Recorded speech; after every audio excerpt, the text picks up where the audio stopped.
Olá, olá, boa noite. E aí, gente, tudo bem? Como estamos? Tudo bem? Espero que sim. Legal, olha só, então vamos começar a nossa live aqui e nós vamos falar aí do investimento em imóveis, tá certo? Eu queria começar falando um pouco sobre dar um panorama, falar um pouco sobre o cenário geral aí de imobiliário no nosso país hoje, tá certo? Hoje a gente está passando por uma crise econômica séria, né? E que tem impactado bastante aí os investimentos, que tem ah, feito com que os grandes investidores dos diversos ramos tenham freado aí seus investimentos, tanto em imóveis, ações, renda fixa, enfim, não importa muito. As pessoas agora estão com medo, estão com pânico, né, de investir, têm medo de perder seus recursos, tá certo? Outra informação que a gente tem é da redução da taxa Selic ontem, né, que é a taxa de juros básica da economia caiu para 3% ao ano, tá certo? E nós temos também uma previsão de inflação aí para o fechamento desse ano em torno de 2%, 2,5%, alguma coisa nesse patamar, né? E o que isso tudo tem a ver com a história do investimento imobiliário? Até antes dessa crise do Covid, aí, a gente estava iniciando um novo ciclo de recuperação imobiliária aqui no Brasil. Então, as grandes construtoras econômica atual, isso fez com que elas repensem aí as suas estratégias de investimento. Logicamente que aquelas construtoras, incorporadoras que já vinham com com investimentos em curso, ou seja, com obras, né, com incorporações, elas não têm muito o que fazer, elas vão ter que continuar, talvez, reduzir um pouco o ritmo de investimentos, né, enfim, de repente, atrasar um pouco a obra, forma de tentar contornar um pouco a situação. Por outro lado, elas têm uma oportunidade de conseguir recursos de maneira mais barata no mercado, né? Considerando que a taxa de juros tem caído e que para a próxima reunião do mês que vem, a ideia é que essa taxa caia mais ainda e a previsão é que seja em torno de 0,75%, ou seja, a gente teria uma taxa de juros já aí dentro dos próximos 2 meses na faixa de 2,25, tá certo? Facilita o financiamento para esse setor imobiliário. Por outro lado, a gente tem outras questões que são tão importantes quanto, que é a questão do desemprego, né? Muitas empresas aí entrando em processo de falência, com certeza a gente vai começar a ver daqui para frente, né? A taxa de desemprego do último trimestre, ela cresceu assim assustadoramente, a gente teve mais de 1.100.000 empregos perdidos, empregos formais com carteira assinada, que são aqueles de qualidade, né? E isso com certeza vai continuar piorando, porque esse foi o primeiro mês, toda essa taxa, né, de desemprego, ela é sempre calculada em cima de um trimestre. Então, entra um mês mais novo e sai um mês mais antigo daquele período trimestral. Então, quando a gente tiver a nova projeção, provavelmente esses números serão piores ainda. E a gente tem toda a questão do governo que está auxiliando aí as empresas, né, nesse momento, para que elas não quebrem. Então, a gente tem um governo que está facilitando empréstimos, né, ele vai recomprar os títulos da dívida que as empresas investiram. Então, por exemplo, a empresa ela está com dinheiro sobrando em caixa, qualquer empresa, um Petrobras, Vale do Rio Doce, não importa. Ela vai e resolve empregar uma parte daquele dinheiro investindo no Tesouro Direto. São os títulos da dívida pública da União, tá certo? Nesse momento de crise, onde as empresas não têm rendimentos, né, não têm da onde tirar, não estão tendo lucro, pelo contrário, o governo agora está em processo de votação para permitir a aquisição, a recompra desses papéis para dar liquidez para que essas empresas enfrentem esse período de crise com mais facilidade, com mais recursos, tá certo? Por outro lado, o governo vai ficar com menos recursos para investir em alguns setores da economia, tá? Então, a gente vai ter, provavelmente, aí, apesar dos juros mais baixos, menos incentivos para áreas específicas da economia.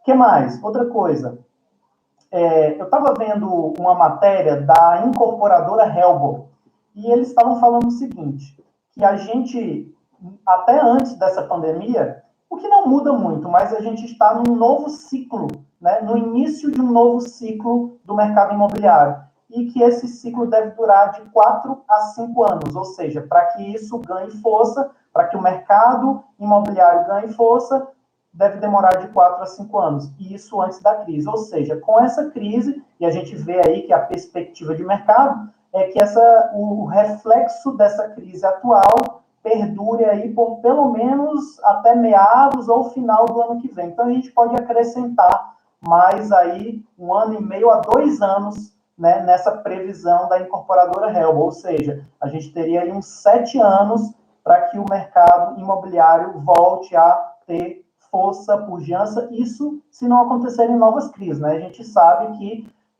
nos dias atuais está cada vez mais comum, né? As crises, elas estão mais comuns e elas estão cada vez mais fortes e levando um período de tempo menor entre elas, né? Elas acontecem com mais frequência, tá certo? Esse panorama é muito importante para a gente entender o momento e tomar melhores decisões de investimento com relação aos imóveis, tá? Uma outra coisa que a gente precisa olhar também com relação a esse panorama geral é o fluxo de capitais. O que é isso? É onde os grandes investidores estão colocando seus recursos. Então, a gente viu bem no início dessa crise aí, muitos grandes investidores colocando seus recursos principalmente em ouro e dólar, né? Por quê? Porque são ativos que te dão uma maior segurança. Normalmente, em tempo de crise, o ouro ele se valoriza muito e o dólar também. Por que o dólar se valoriza? Os investidores que têm capitais aqui no Brasil, dinheiro aqui no Brasil, eles tendem a procurar países que tenham mais segurança, que tenham mais estabilidade, né? O Brasil tem um histórico complexo, complicado, de altas e baixas, volatilidade muito grande, né? Quando existe uma crise aqui, a Bolsa, por exemplo, que é um forte indicador aí da estabilidade dos investimentos no país, cai muito e quando o país se recupera, ela sobe muito, né? Só que com isso, os grandes investidores, eles não conseguem ter uma previsão, uma previsibilidade maior dos seus retornos. Então, o ouro e dólar são lugares onde esses grandes investidores, onde o fluxo de capital foi no início da pandemia. Outro lugar que os grandes investidores estão colocando seus recursos hoje são em ações de empresas internacionais, principalmente no mercado americano, justamente pela mesma questão da segurança e da baixa volatilidade. A gente sabe que empresas americanas, elas, pela pujança da economia americana, pelos recursos, a riqueza do país, né, os incentivos que o governo dá para o mercado, para os negócios, para as empresas, a gente sabe que as empresas que estão nesse mercado têm maior probabilidade de sobreviver e de prosperar no momento pós-crise. Muitas empresas, independente de serem brasileiras ou americanas, vão quebrar durante esse período, porém, aquelas maiores, aquelas que estão mais bem estruturadas, que têm, né, uma gestão do seu capital melhor, elas vão ter uma vantagem competitiva no pós-crise. Por quê? Porque elas vão ter menos competidores. Muitos daqueles competidores que antes brigavam por mercado com aquela empresa vão quebrar e essas grandes empresas vão estar com mais facilidade de crescer, prosperar no mercado, tá certo? Outro tipo de investimento que os grandes fundos e os grandes investidores estão fazendo hoje em dia são os fundos multimercados, né? Principalmente os internacionais também, que são basicamente fundos que investem em vários tipos de ativos, ações, renda fixa, títulos de dívida, enfim, eles são geridos por gestores profissionais, tá certo?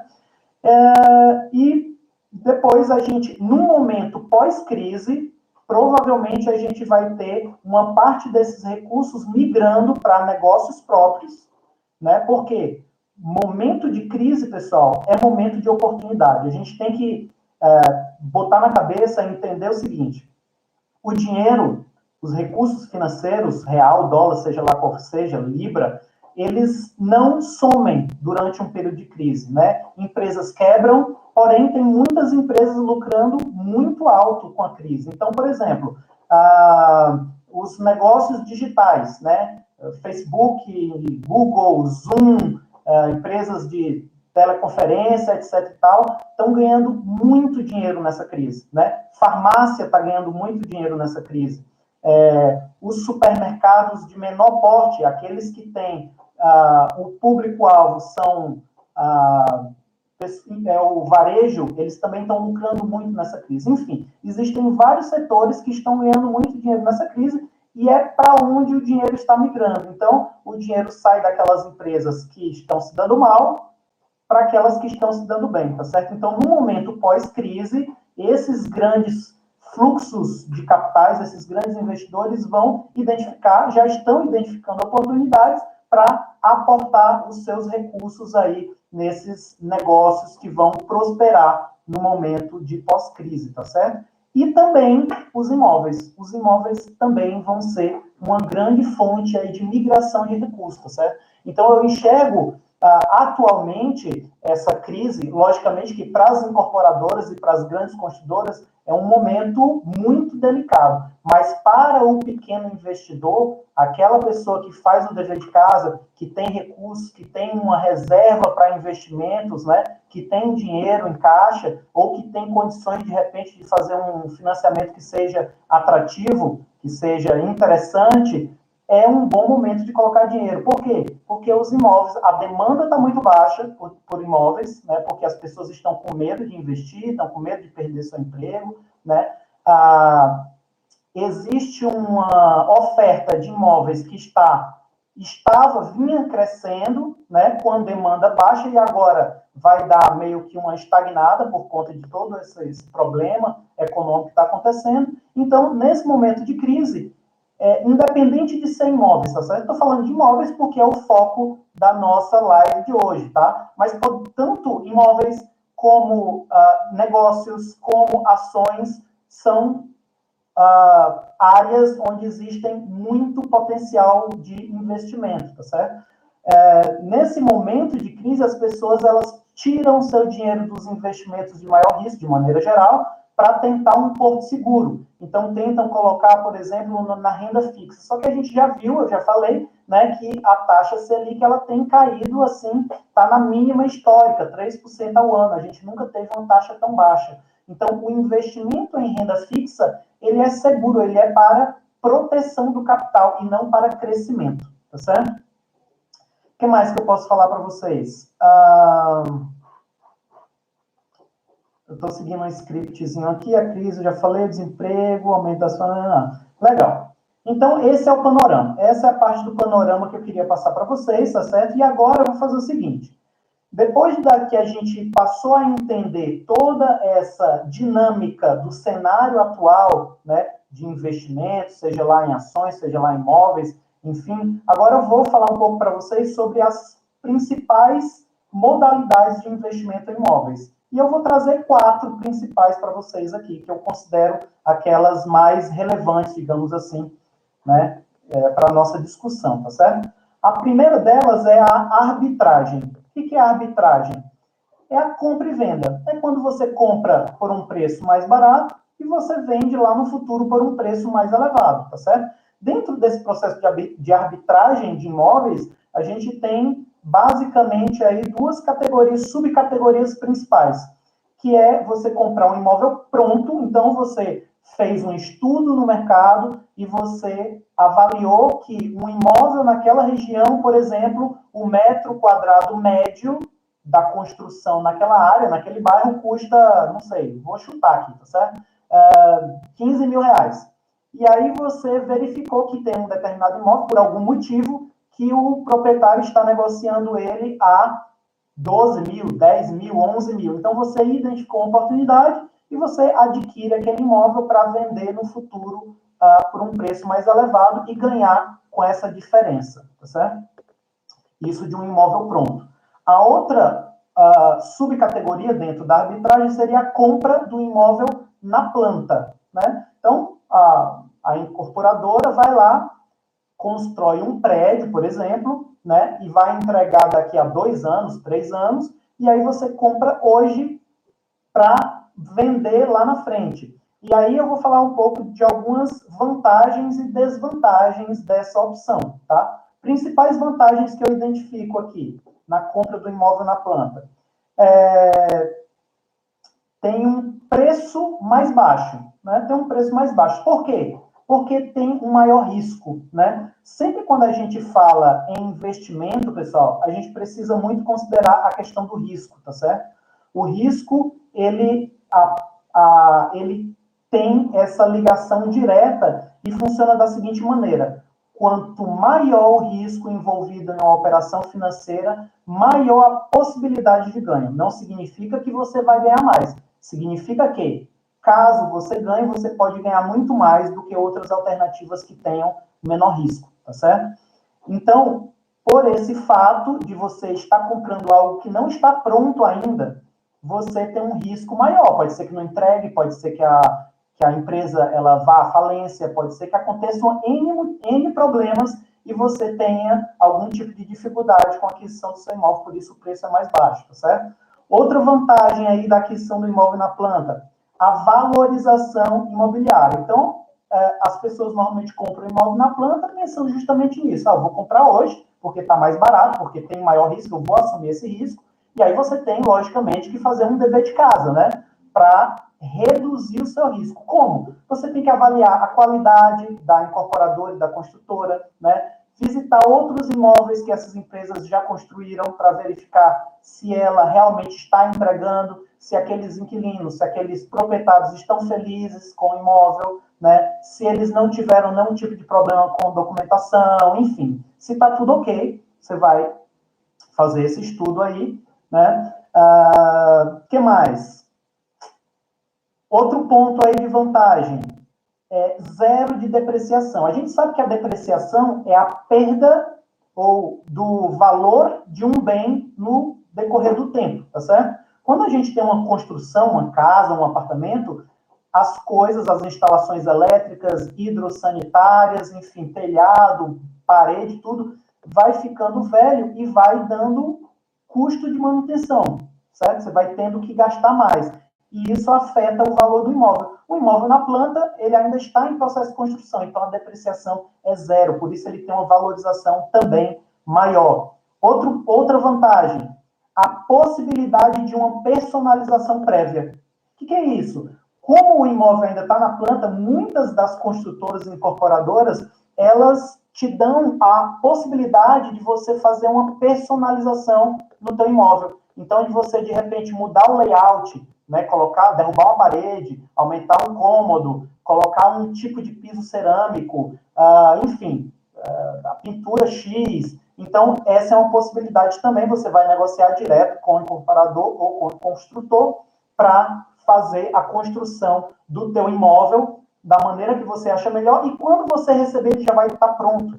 Você não vai ter dor de cabeça para quebrar, fazer obra, poeira, reforma, dor de cabeça, problema com o vizinho, etc. Né? Horário e tal.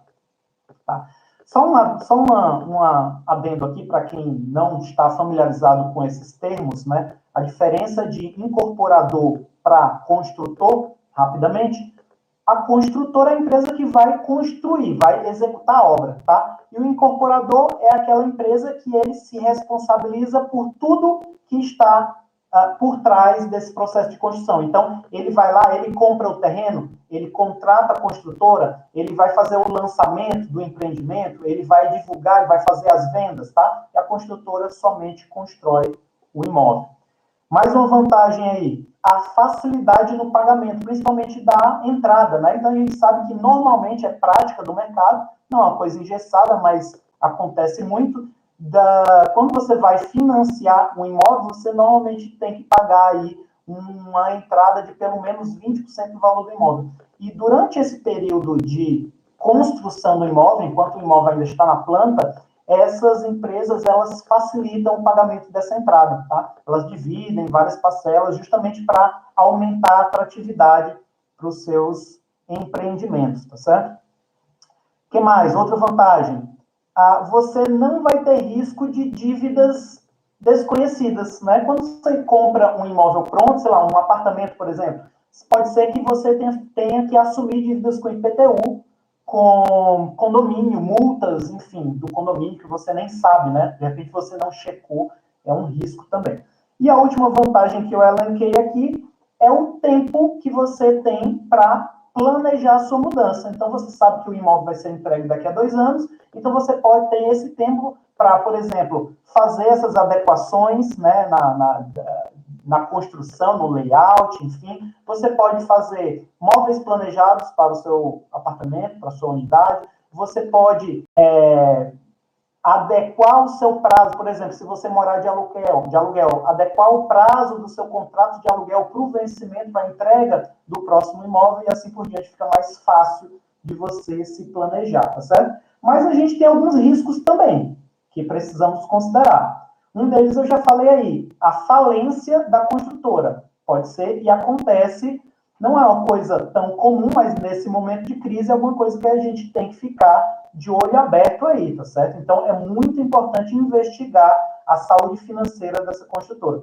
Se ela tiver ações na Bolsa de Valores, mais fácil ainda, né? Você entra no site de relação com investidores dessa construtora, lá vão ter todos os demonstrativos contábeis financeiros dessa empresa, e aí você vai fazer uma análise, de repente você pede, se você não entender de contabilidade, você pode pedir uma ajuda a não sei, o teu gerente do banco, a um assessor de investimentos, ou um consultor financeiro da tua confiança para fazer essa análise, certo? Outro risco aí, atraso na entrega. Pode ser que essa empresa prometeu te entregar, inclusive, em contrato em 2 anos e ela atrase essa entrega para você. Mais um risco aí, surgimento de custos adicionais. Vamos supor que a empresa, sei, faliu, quebrou, ficou sem dinheiro para dar continuidade na obra por algum motivo. Também acontece de essa empresa de repente falar, olha, infelizmente, eu sei que está em contrato, aconteceu imprevistos aqui, e aí vamos precisar de mais X mil reais para dar continuidade na obra. É uma coisa que também pode acontecer, tá? Mais um risco, má qualidade na construção. Se você não investigou, não conhece os imóveis daquela empresa, de repente você pode se surpreender negativamente aí e ter um imóvel aquém daquilo que você esperava, tá certo?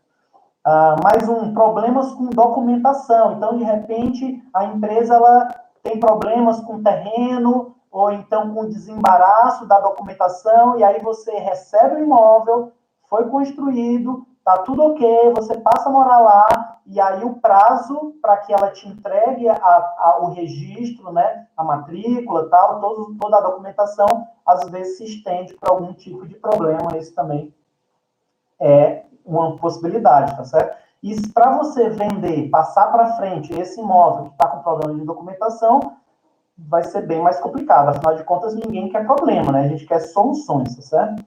E qualquer tipo de outro descumprimento do contrato também pode acontecer aí, tá certo? Muito bem. Então, o que mais que eu posso falar aqui? Só voltando aqui um pouco. Então, eu falei agora das principais vantagens e desvantagens do processo de arbitragem, que é a compra e venda, né? E as outras modalidades agora. Você construir para vender. Então, você comprou um terreno, você constrói naquele terreno e você vende aquela construção. Também é outra modalidade de investimento em imóveis. E a última, que eu vou falar hoje, que é a minha preferida, que é o investimento em terrenos, né? E por que eu gosto muito do investimento em terrenos? Por várias razões.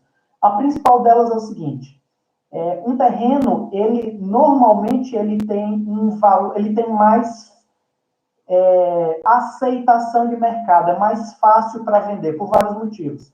Ele tem um valor proporcional mais baixo. Então, normalmente, um terreno, ele vale menos proporcionalmente do que um imóvel construído, justamente pelo fato de não ter a construção, não ter a mão de obra, é só um pedaço de terra, tá certo? Outra coisa, tem flexibilidade na hora da construção, né? Imagina que você vai comprar um imóvel para a sua família, para você morar, tá certo? Você prefere comprar uma casa que está pronta ali, que de repente é boa, tem uma boa localização, mas que já tem alguns anos de uso ali, ou seria melhor para você construir do jeito que você quer, do jeito que você sonhou, do jeito que a sua esposa ou o seu marido quer, com jardim de verde, com 2 vagas, com 3 vagas, com piscina, sem piscina, com área verde ou não. Então, normalmente, as pessoas dão preferência a terrenos, tá certo? Tem essa flexibilidade aí. O que mais? Ele tem um baixo custo de manutenção, praticamente não tem manutenção. O que você vai ter de manutenção com o terreno? Basicamente, ali cortar o mato, de vez em quando, uma vez por mês, talvez, dependendo da estação climática do ano. Se for um período de estiagem, vai passar meses sem precisar aparar o mato. De repente, murar ou cercar esse terreno, é basicamente isso. Você não tem muitos outros custos. Logicamente, você vai ter os custos de registro para aquisição, né? De TBI e etc e tal, mas que você incorreria também se fosse adquirir qualquer outro tipo de imóvel, tá? E o imóvel, e esse imóvel terreno, ele tem também uma última característica, que é uma alta valorização, né? Quando a gente tem um imóvel construído, uma casa, um apartamento, tem aquela questão da depreciação que eu acabei de falar, né? Então, as coisas vão ficando velhas e vão perdendo valor. Com isso, o imóvel ele se valoriza menos. Não é que ele não se valoriza, mas a velocidade de crescimento desse investimento, desse negócio, é menor do que de um terreno que não tem depreciação nenhuma. Então, ele tem uma capacidade de valorização muito mais elevada, tá certo? Legal. Então, esses aí são os três, as 4 principais modalidades de investimento em imóveis que eu considero mais interessantes, tá? O que eu vou falar agora para vocês? Outras 2 características. Quando a gente vai pensar em adquirir um imóvel, a gente tem que ter em mente algumas considerações. A gente tem que levar em consideração o seguinte: imagina um prédio, tá? Um apartamento. Nesse prédio ou nesse condomínio, você precisa olhar a taxa de ocupação dos imóveis lá. Então, vamos supor que o prédio ele tem, não sei, eu vou falar um número qualquer, 50 unidades, tá? Foi construído, tem 50 unidades. Quantas dessas unidades já estão ocupadas? Já estão vendidas? Já tem gente morando? Quanto tempo faz que esse imóvel foi construído? Isso te dá um indicativo da procura por aquele imóvel. Porque de nada adianta você comprar um apartamento em um prédio, em um condomínio, ou uma casa em um condomínio, né? Com o intuito de investimento, pensando em vender lá na frente, sendo que aquele prédio tem uma baixa ocupação. Então, você vai ter, na hora que você pensar em vender, se ainda houver muita vacância nesse imóvel, você vai ter muitos concorrentes na hora de vender. De repente, a própria incorporadora está tentando vender ainda as unidades e você, juntamente, vai ter muito mais dificuldade em se desfazer daquele investimento, tá certo? Outra coisa que você precisa verificar também são as condições do crédito imobiliário, se você pensa em financiar, né? Então, como que está a taxa de juros? Quais são as exigências que aquele banco ou que aquela financeira faz para financiar este imóvel para você, tá? Tá fácil, tá difícil? E, atualmente, a gente tem visto aí, aqui no nosso país, né? A gente tem um programa muito interessante que é o Minha Casa Minha Vida, que ele subsidia o valor da entrada, né? Uma parte, pelo menos, do valor da entrada, tem taxas de juros normalmente mais atrativas, enfim, ele facilita uma série de questões aí para aquisição do primeiro imóvel, e tem várias características, tá? Eu não vou entrar aqui muito nos detalhes do Minha Casa Minha Vida, porque não é o foco aqui da nossa conversa, mas é uma coisa interessante a se considerar. E lembrando que ele é voltado para imóveis de baixo valor, tá certo? Se eu não me engano, acho que até 170 mil. Né? Se você pretende adquirir um valor acima desse valor, você não vai mais conseguir obter aí as vantagens desse programa habitacional, tá? Outra coisa é a questão da taxa de juros também no financiamento. Como a taxa de juros, pessoal, eu vou falar de maneira geral, tá certo? qualquer taxa de juros, seja de empréstimo, de investimento, de fundos, de financiamento imobiliário, enfim, do que quer que você possa imaginar, elas têm uma forte correlação com a taxa de juros básica da economia. E como eu falei para vocês no começo da nossa live, a nossa taxa de juros da economia hoje é a mais baixa da história. Então, isso força as instituições financeiras a cobrarem menos também na hora de seus financiamentos. Tá? Só para vocês terem uma ideia, a Caixa Econômica hoje, que é a principal instituição que financia esses imóveis, né, para aquisição, ela está com a taxa de juros em torno de 8% ao ano, né? Inclusive, é a brincadeira que eu fiz lá da chamada para essa live de hoje, né? A moça lá dizendo que para o avô que comprou, né, um apartamento financiado em 35 anos, com taxa de juros de 8% e tal. Enfim, é uma questão que a gente precisa considerar também, né? Então, olha só, a tendência é que a taxa de juros da nossa economia, ela permaneça baixa, eu não vou dizer para sempre, logicamente que ela vai flutuar de acordo com o momento do mercado, tá certo? Mas ela não vai mais voltar a patamares de 5 anos atrás, que a gente tinha 14% ao ano. Dificilmente, só se o Brasil se transformar numa Venezuela da vida, né? Mas, caso contrário, se tudo continuar mais ou menos do jeito que está, a gente vai ter uma variação aí de, no máximo, 6%, quando as coisas melhorarem um pouco, a inflação voltar a subir, né? O Copom, que é o Comitê de Política Econômica Brasileiro, ele provavelmente vai aumentar um pouco essa taxa para tentar segurar, frear um pouco a inflação. Então, assim, 8% hoje, se a gente comparar com taxas de 5 anos atrás, parece muito baixo, mas se a gente considerar a situação atual, futura, né, da economia do nosso país, a gente vê que talvez não seja uma taxa tão interessante assim. Por que eu estou falando talvez? Porque a gente precisa considerar uma série de outros fatores, como a inflação, como o retorno de investimentos, e aí eu vou falar um pouco mais sobre isso daqui a pouquinho, tá certo? Eu estou só dando uma sequência lógica aqui no script para fazer um pouco mais de sentido para vocês, mas a gente vai já chegar nesse tema aí. Outra coisa que eu queria falar é o seguinte, que muitas vezes as pessoas elas tendem a comprar um imóvel, seja lá um terreno, uma casa, um apartamento, em função do seu preço final, né? O preço de aquisição. Logicamente que o preço é muitíssimo importante, mas ele não deve ser o único fator a ser analisado e a ser considerado na hora da aquisição de um imóvel, certo? Existem muitos outros fatores que, se você observar, se você avaliar, você vai ter uma maior chance de fazer um melhor negócio. E eu vou citar eles aqui para vocês. A primeira coisa é objetivo. Você precisa refletir, estabelecer o seu objetivo. Quando você vai comprar um imóvel, você vai comprar esse imóvel para quê? Para morar? Moradia? Para investimento? Né?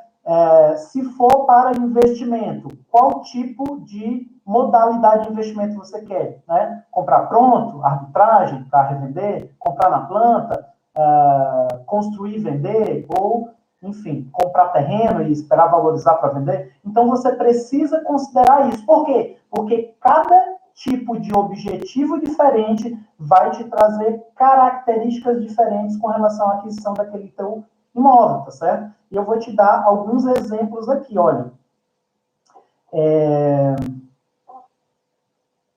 Você tem que considerar também a questão se o seu objetivo é comprar um imóvel para investimento, você tem que considerar o risco de, por exemplo, inadimplência de não recebimento. Se é para investimento, você comprou uma casa, um apartamento, provavelmente você vai pensar em alugar, certo? E receber o aluguel desse teu inquilino.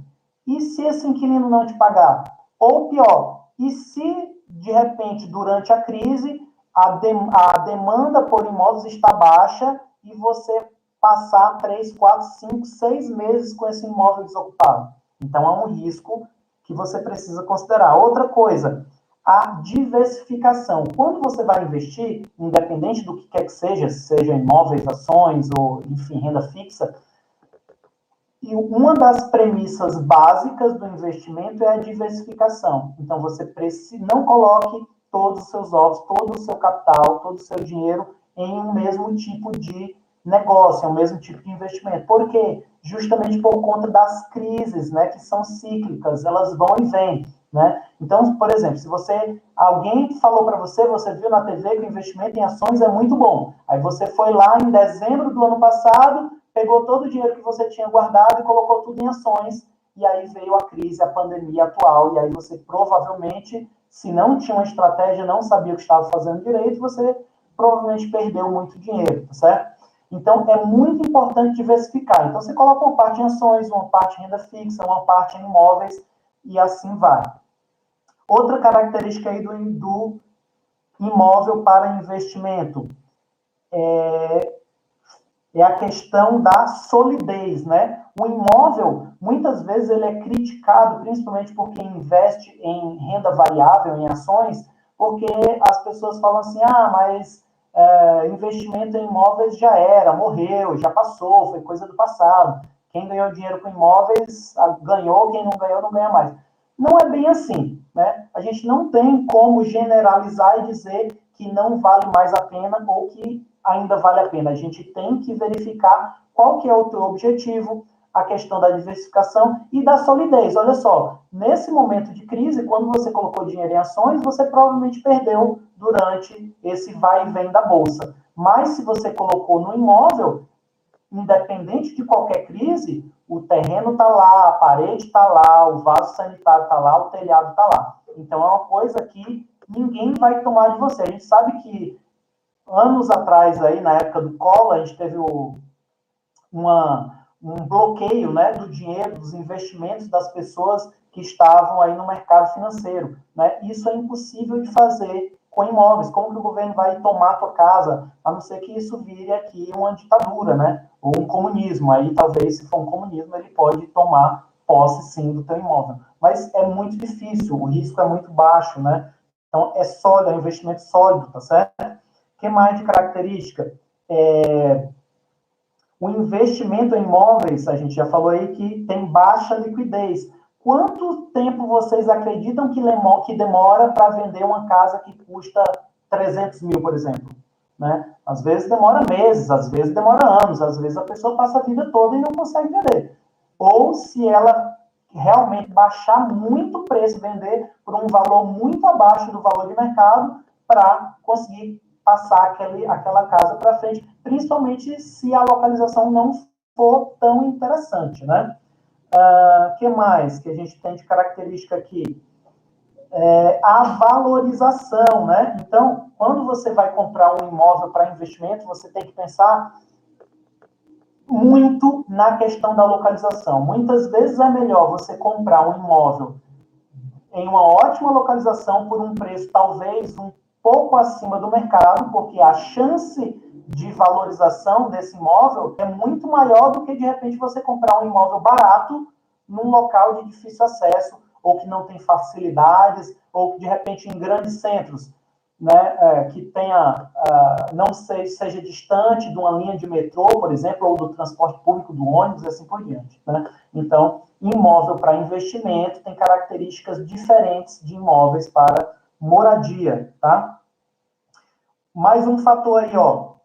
Qual que é o percentual de retorno do aluguel que aquele imóvel vai te dar? E aí isso varia, né? A gente depende muito da localização, de todos esses fatores aí, mas hoje a gente tem algo entre 0,3 a 0,8% mensal do valor do imóvel. E esse seria aí o retorno do aluguel com esses imóveis, tá certo? E aí, lógico, se o imóvel é residencial, tende a ser mais baixo esse retorno. Se o imóvel é comercial, tende a ser mais elevado, já chegando mais próximo de 1% para imóveis comerciais, tá certo? Outra coisa que a gente precisa, outros objetivos que a gente precisa estabelecer na hora de pensar em comprar um imóvel. Esse imóvel, suponhamos que eu não queira para investimento, eu quero para quê? Para satisfazer as minhas necessidades de moradia, né? Para residência própria, ou eu quero, ou é um sonho. Não, porque é o sonho da casa própria. né? Enfim, então, é assim, ó, quando você compra um imóvel para moradia, para você morar, eu, Thiago, eu não considero isso um investimento, tá certo? E aí eu já escutei, assim, várias pessoas me criticando, discutindo comigo com relação a isso. Isso é uma opinião minha, tá certo? Vocês não são obrigados a concordar, mas eu acho importante falar sobre isso para que você reflita. O que é investimento, por definição? Investimento é algo que você põe o seu dinheiro pensando em ter um retorno daquele dinheiro, ou seja, fazer o dinheiro trabalhar por você, certo? Você investe na poupança, que eu não recomendo, é ruim, mas você pensa em receber juros. Você investe no Tesouro Direto, você pensa em receber juros. Você investe em ações, você pensa em receber dividendos, juros sobre capital próprio, a valorização da cota da ação. Quando você investe em imóveis, você pensa em receber, por exemplo, o aluguel e o ganho na venda, né, quando você for vender aquele imóvel. Só que quando você compra um imóvel para você morar, você, primeiro, não pode alugar, então você não vai ter retorno com o aluguel. Segundo, você, se está morando nele, não faz sentido você vender, né? Então, por mais que você fale assim, não, mas eu comprei outro e agora eu vou vender esse, né? Tudo bem. Enfim, mas de qualquer maneira, aquele imóvel para moradia, na minha ótica, não é investimento. Então, você utiliza outros fatores na hora de analisar, tá certo?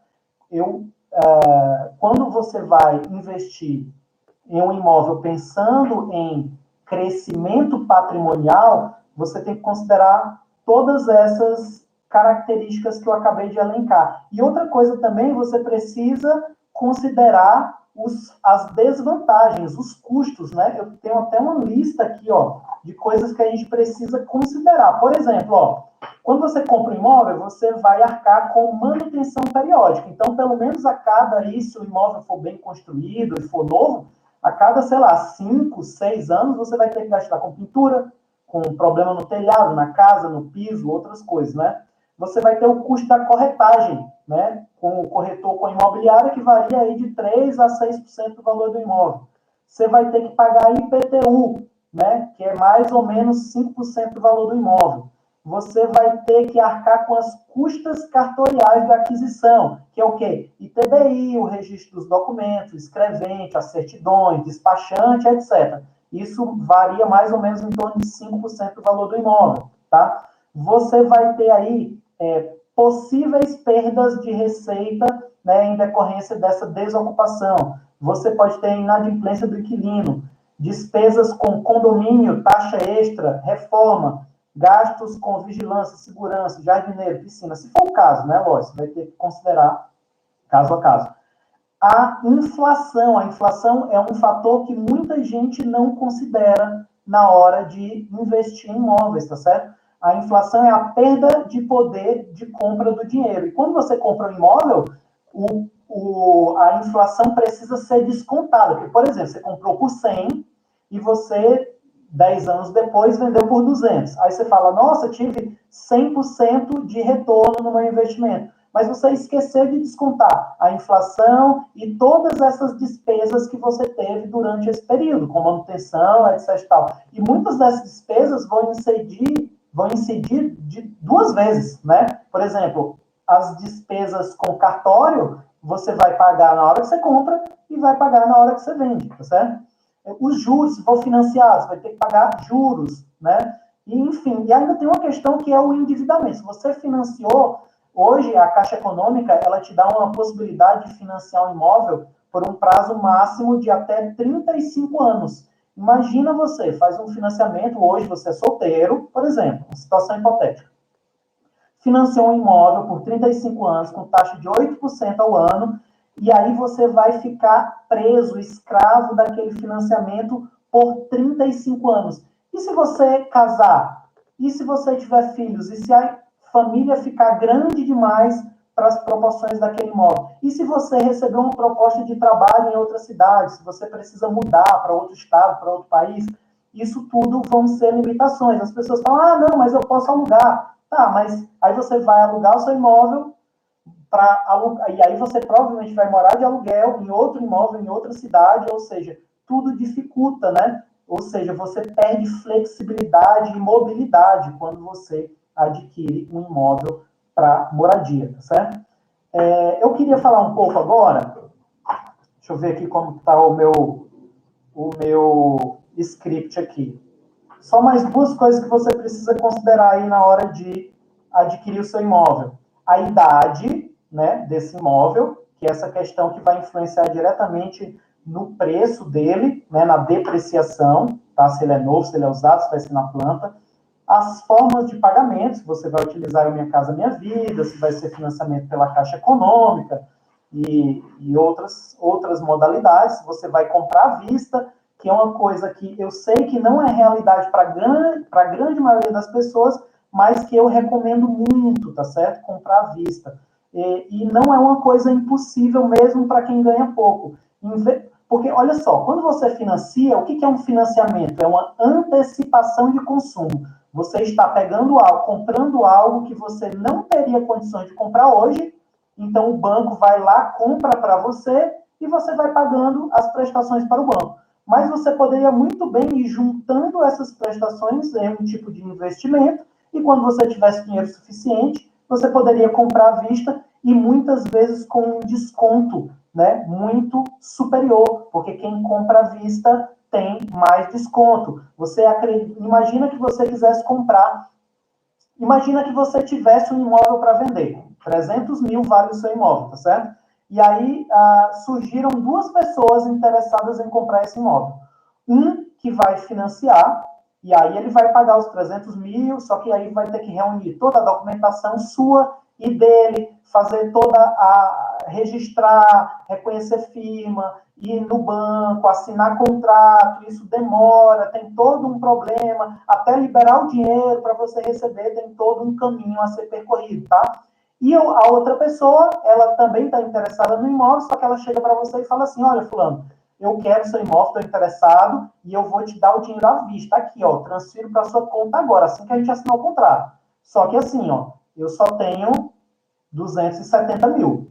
Aí pergunto para você, você acha mais interessante fazer por 300 e passar por toda essa burocracia e de repente correr o risco de nem ser aprovado o crédito para essa pessoa que vai fazer o financiamento, ou pegar os 270 na hora, o dinheiro na mão ali, bem bufo.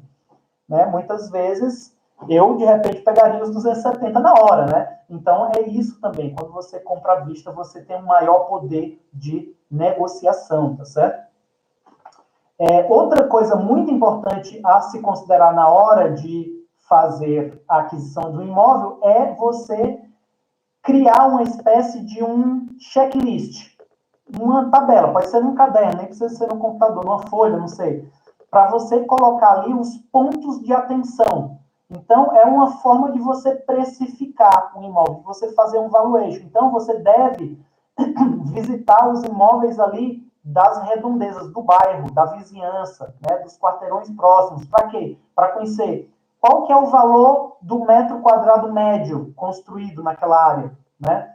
Saber, por exemplo, o valor do condomínio de outros imóveis, se for um apartamento ou uma casa em condomínio, o valor do condomínio de outros imóveis semelhantes naquela região, né? Quais são as facilidades que existem naquele bairro, de banco, de comércio, enfim. Se é uma zona tranquila, né? Se for um imóvel para moradia, você vai dar preferência a um imóvel mais tranquilo, não seja barulhento. A questão da qualidade da construtora e da incorporadora, você não quer ter nenhum tipo de problema no futuro. E a localização do bairro, né? Quando você vai investir para comprar imóvel para investimento, é muito importante você ter uma visão de longo prazo e conseguir enxergar se aquele imóvel tem uma perspectiva futura de valorização. E como que você faz isso se você não é especialista em imóveis? Aí vem o papel do corretor de imóveis, né? Você vai provavelmente precisar se valer da figura desse profissional, que é o especialista na área, tá certo? E vai falar para ele, olha, sempre que você procura um corretor de imóveis, Normalmente ele já te pergunta, mas se ele não te perguntar, você precisa dizer, olha, eu quero para moradia, você tem que dar as características daquele tipo de imóvel que você quer. Ou não, eu quero um imóvel para investimento. E aí ele vai procurar um imóvel que esteja bem localizado, numa área de franca expansão, onde estão tendo muitas construções, onde de repente estão sendo construídos shoppings, metrôs, escolas, universidades, etc. Né? Legal. O que mais, pessoal? Além de tudo isso que eu estou falando aqui para vocês, todas essas características, tá certo? Eu tenho, basicamente, aí, 3 vídeos no meu canal do YouTube. Meu canal do YouTube é Thiago, né? Sem H, Thiago Coutinho, tá certo? Que falam de várias outras características sobre os imóveis. Eu tenho um que chama, pega papel e caneta, anota aí o nome, o título deles. Então, o primeiro chama assim, ó, qual a melhor forma de lucrar com imóveis? Então, eu falo lá as opções que eu acredito serem as mais interessantes, tá certo? É um videozinho curto, se eu não me engano, tem 5 minutos mais ou menos, ótimo para assistir. O outro vídeo, o título dele é o seguinte: alugar ou financiar? Você está perdendo muito dinheiro. Então, nesse vídeo, eu apresento o quê? Uma planilha, e nessa planilha tem basicamente 3 grupos de análise. A primeira é, eu vou alugar, é melhor alugar ou comprar à vista? É melhor financiar ou morar de aluguel? Ou é melhor morar de aluguel ou investir a diferença para comprar aquele imóvel num segundo momento? Então, nesse vídeo eu te ensino, eu te mostro, faço uma simulação com essa planilha e eu tenho um link também onde você clica lá e você pode fazer um download dessa planilha para fazer as suas próprias simulações, tá? Quando a pessoa me pergunta assim, Thiago, você acredita que vale a pena investir em imóveis? A resposta é a mesma, independente de ser para ações, para renda fixa, para imóveis, não interessa. Por quê? Porque se a gente for olhar o mercado de investimentos, a gente tem centenas de tipos de investimentos diferentes, tá certo? Em renda fixa, renda variável, imóveis, negócios, enfim. Qual que é o melhor? Não existe o melhor. O melhor é aquele que você mais entende. Então, por exemplo, se você entende muito de imóveis, provavelmente o melhor tipo de investimento para você vai ser imóveis, porque você tem conhecimento e vai conseguir fazer o teu dinheiro gerar mais resultado naquele tipo de investimento. Se você não entende de imóveis, talvez seja melhor colocar o dinheiro em outra coisa. Se você é uma pessoa de visão, um empreendedor, uma pessoa que gosta de desafios, fazer as coisas acontecerem, talvez o melhor investimento para você seja um negócio próprio. Cara, se você tem um negócio que está te rendendo, sei lá, 30% ao ano, por que você vai colocar o dinheiro em outras coisas? O negócio tá, investe nele, ele vai crescer e vai te dar um ótimo resultado, tá certo? Se você entende ações e assim por diante. Então, o melhor investimento é aquele onde você tem mais conhecimento, vai te trazer mais oportunidade de multiplicar o teu patrimônio. E é muito importante, de novo, a diversificação. Então, por exemplo, imagina, o cara conhece muito, é empreendedor. Ele dificilmente vai colocar todos os recursos dele no negócio próprio. Ele vai construir o negócio próprio dele, mas ele vai pegar uma parte do capital dele e vai colocar em ações, outra parte para alavancar ou para ter uma diversificação no risco, porque às vezes a bolsa vai bem ou vai mal, o negócio vai bem ou vai mal, quando, por exemplo, a renda fixa vai bem, a bolsa vai mal e assim por diante. Ou seja, são cíclicos os períodos de investimento e eles têm ciclos diferentes, eles não têm sempre o mesmo tipo de ciclo. Vou dar um exemplo prático aí para vocês. Hoje, bolsa tá baixa, né? Imóveis estão baixos, dólar e ouro estão altos, né? Então, quem investiu em dólar e ouro no final do ano passado lucrou muito. Quem investiu em ações no final do ano passado perdeu muito. Então, você tem que saber o time, você tem que conhecer onde você está colocando o teu dinheiro, certo? Que mais? Deixa eu ver quanto tempo temos aqui ainda. Mais uns 6 minutinhos aí, né? Outro vídeo aí, tá, então só falando, finalizando sobre esse. Então você pode clicar lá no link e baixar essa planilha e aí você faz a sua própria simulação. Você coloca as suas premissas, a taxa de juros que você considera, a inflação que você considera, né? E você vai chegar às suas próprias conclusões. Se vale mais a pena você morar de aluguel, se vale mais a pena financiar, comprar à vista e assim por diante, tá certo? Tem um outro vídeo também que fala sobre imóveis meu. O título dele é o seguinte: endividamento. Você caiu na cilada da casa própria. E eu vou falar com relação a essa questão de você ficar escravo de um financiamento por 35 anos, que eu já mencionei aqui para vocês, tá certo? Também é bem interessante lá, eu dou maiores detalhes.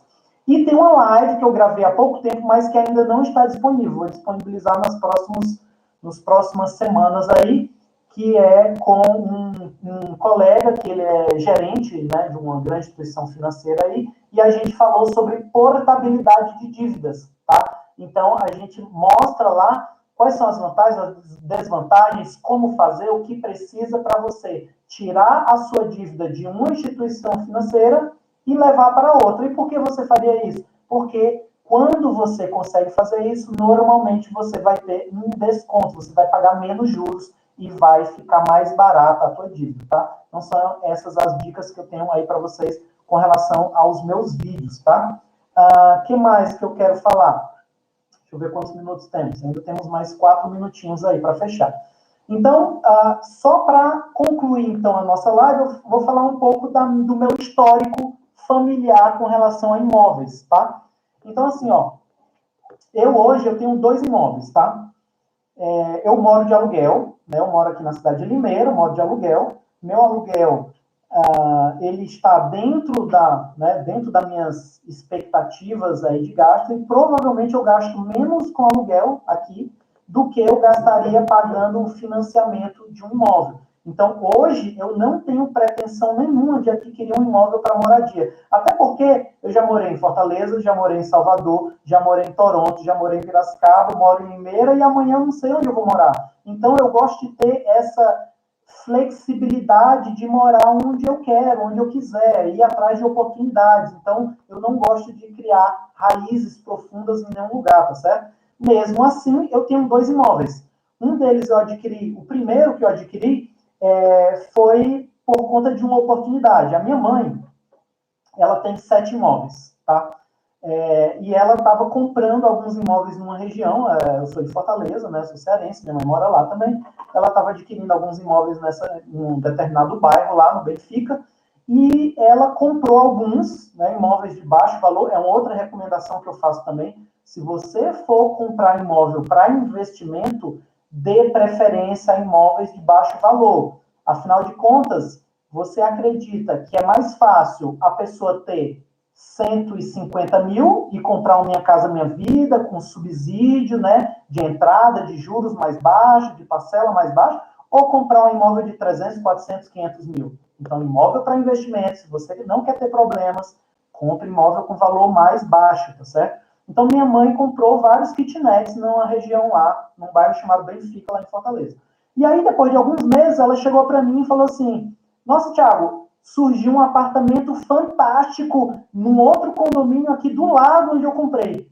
E eu não tenho mais dinheiro, porque eu gastei meu dinheiro todo naqueles imóveis que eu acabei de adquirir.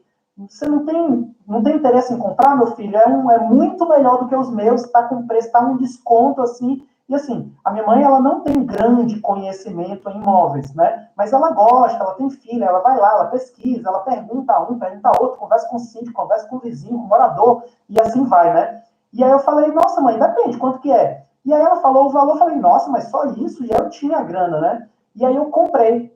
E eu comprei esse imóvel sem pisar lá, confiando na minha mãe, né? Pessoal, ó, o nosso tempo está acabando, falta 20 segundos. Infelizmente, não vou conseguir continuar a conversa aqui, tá certo? Eu tinha muito mais assunto, né? Imóveis é um assunto gigantesco, tá? Mas eu prometo que eu vou fazer outras lives aí para a gente continuar discutindo esse assunto. E em breve, não sei se na próxima semana ou na outra, eu vou trazer uma especialista em